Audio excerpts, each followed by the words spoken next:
Hey guys, this is DFD, aka Dark Frozen Devs, back with another Kamihime project video.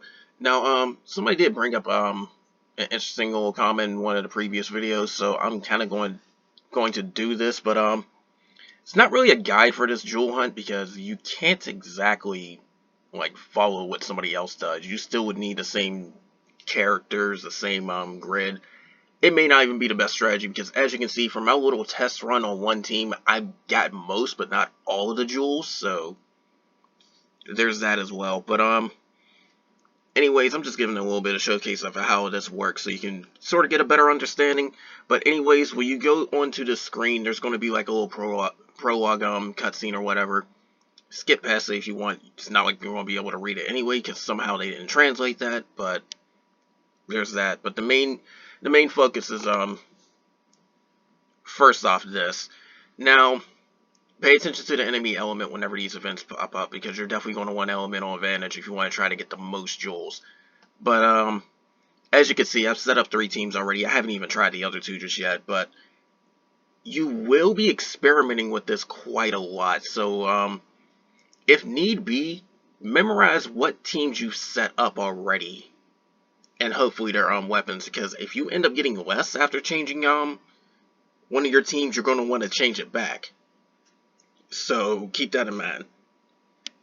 But when you go to any of these set buttons, this is a very specific type of party screen for all of this type of stuff. So anything you set here is not going to change whatever you have in your other party tab over here on to the left. So, and I don't have the best on wind, but it is what it is. But my suggestion, don't even worry about sub slots because you're probably not even going to use those characters. Enemies don't even really hit all that hard, so yeah. But generally try to focus on in my opinion, try to focus on spreading out your characters and all that because I know I have Medea here. She's going to do a lot of work as well, but Hostor and Kuchulain can also do some stuff. Aphrodite helps when I don't have abilities up. Same thing with Aether. So that gives a little bit of coverage right there. And then Aphrodite can also heal me to keep my vigor up too, because she gives a vigor buff, and I have a couple of vigor weapons here, so that helps out too. But I don't have Medea's weapon, unfortunately. That would be very good here.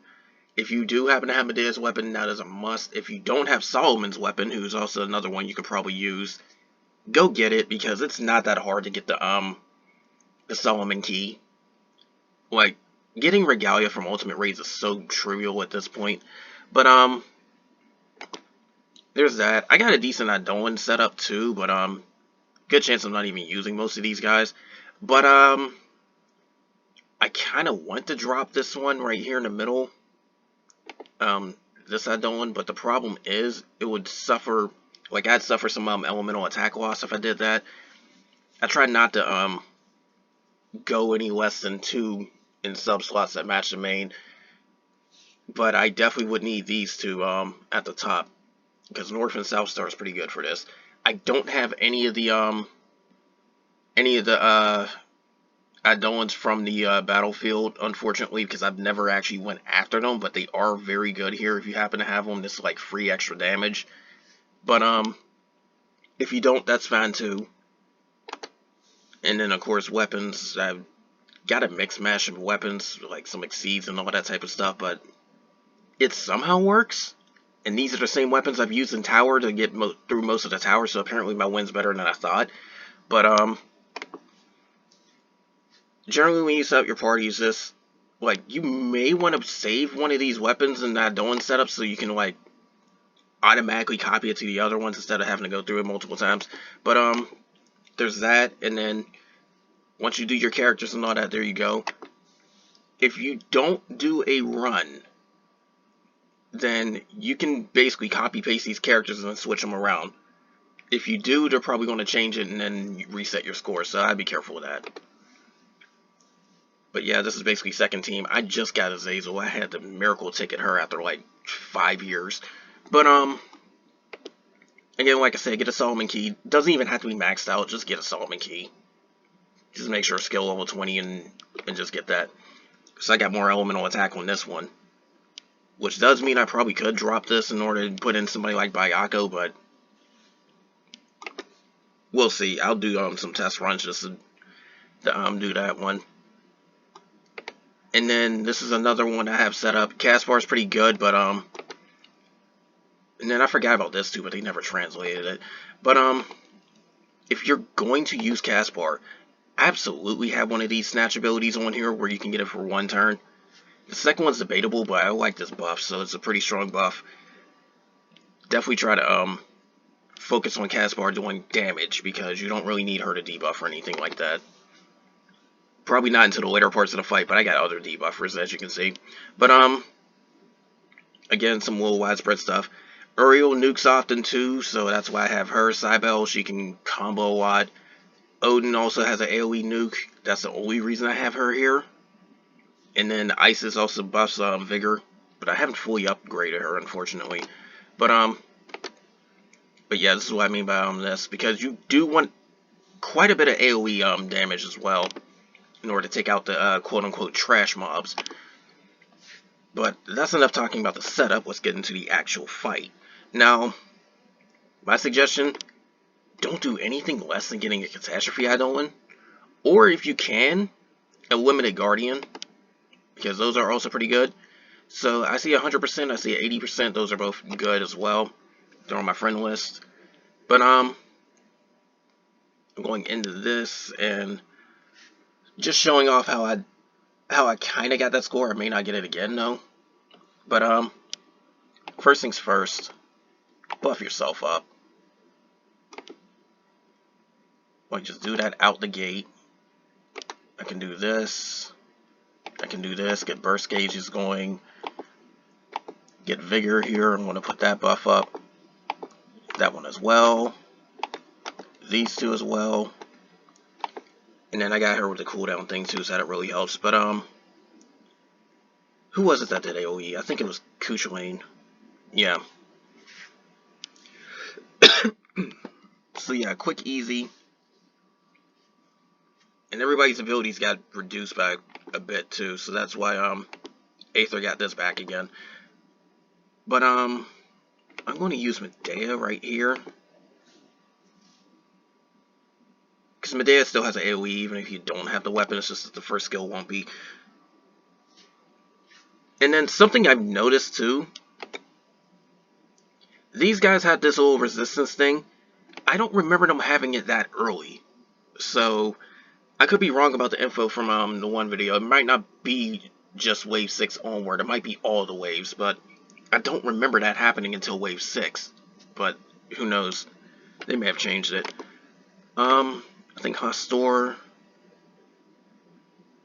Yeah, she did that.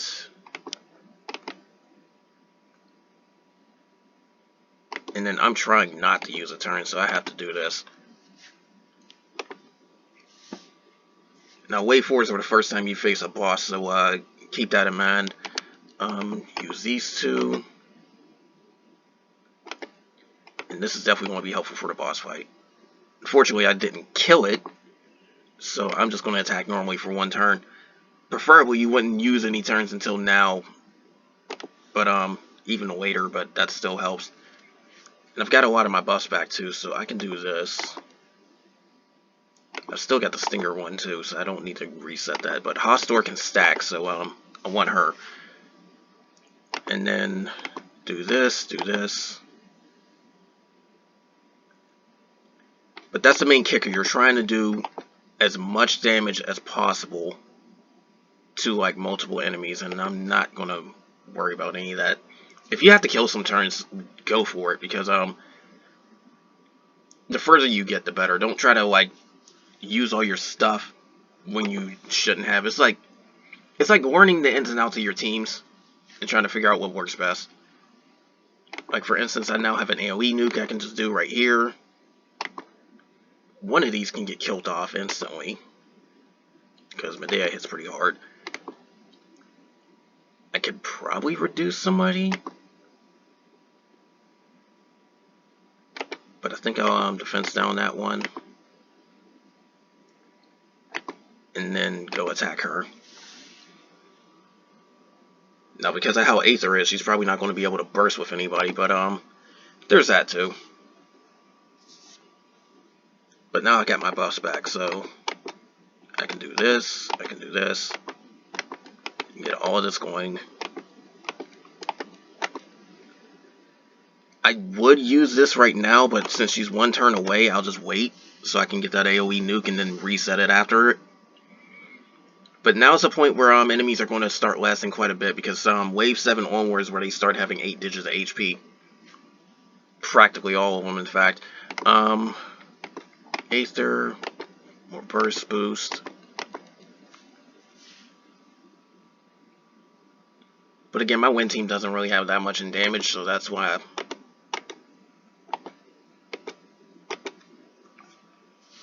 Because they're trying, but there's still a limit.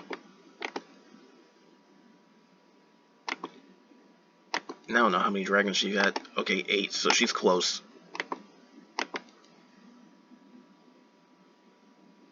So I'm just going to go and do that. And that got me past stage 7. My turn count's still decent too, but I'm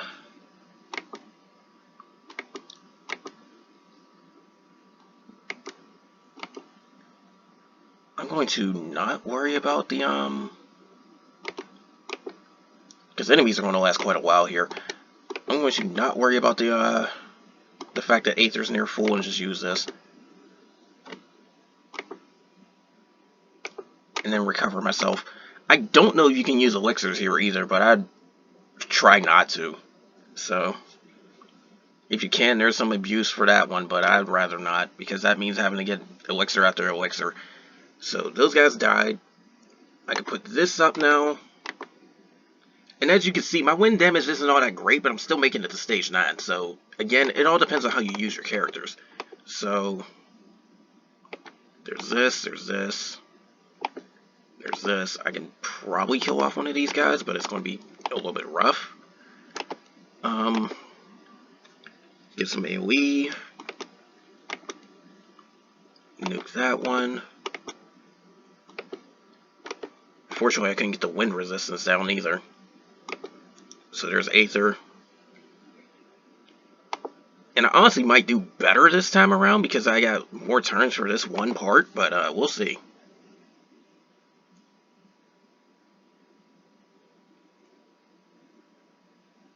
I think I need to kill at least 2 enemies here. But that's the downside. They do debuff you a bit, so that's going to be a problem.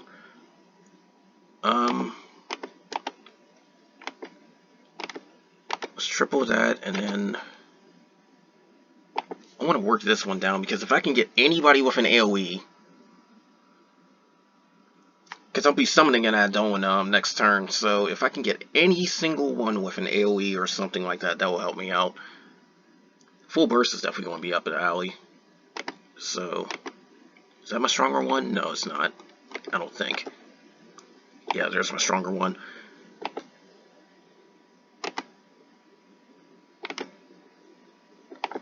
And yeah, I just got more turns, so I can now... I want to focus down this one, because I'll probably burst the other one to death. Use this, use this. Good, you got your healing back. Which gives me some more vigor. Some AoE smacking.